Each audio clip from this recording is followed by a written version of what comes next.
This is one crazy movie. It's a little bit like a TV evangelist wet dream. I don't know whether it's kind of Apocalypse Now, The Whistle Stop Cafe, or maybe The Passion of the Terminator, or I mean, for you, I don't know whether there was a sense of you like the fact that, you know, you're playing a fallen angel with a gun for a start is a good thing, but the very fact that it's quite bonkers, was that part of the appeal?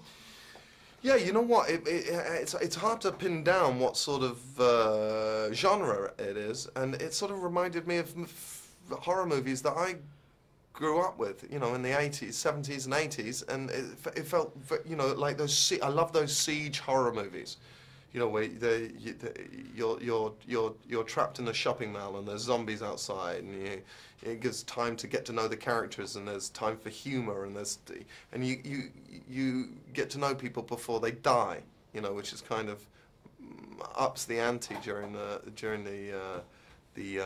event, when the action happens, when the shit hits the fan. Well, you play a fallen angel, which is probably typecasting, you know, from real life. But the fact that you played, you know, you're going to play a vampire bashing priest, hopefully in Scott Stewart's next movie called Priest, and you've also had The Reckoning, and then you think of Silas in that wonderful movie, The Davinci Code. You're a lapsed Catholic, like any good human being. I don't know whether you've got a fixation though on holy men, whether you've got some sexual thing you're working out here, some fantasy that you're. You know what? Sometimes it's just how the cards fall out. And that's the real answer. I think the Legion and the Priest, they have to be the last religious films because everybody's talking to me about it, and I have no answer for them except, I don't know, I never thought about it. Nothing sexual then, we don't have to be worried about it. Oh, most of my work I think is sexual, yeah. I think that's probably true, that is true.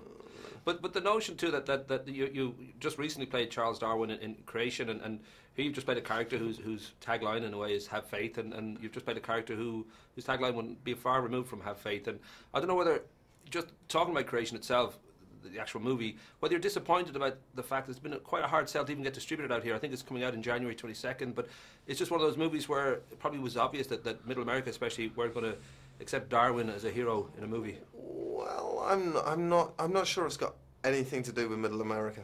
I think it's got to do with the fact that drama is a really hard sell in post-Depression America right now. And you know what? It was a hard sell in England. No? Yeah, it really was. Yeah. I don't know how it went down in Ireland. I really don't. But it was a hard sell in England, and we and it saddens me. And you know, people either get behind a film and throw money at it, or they don't.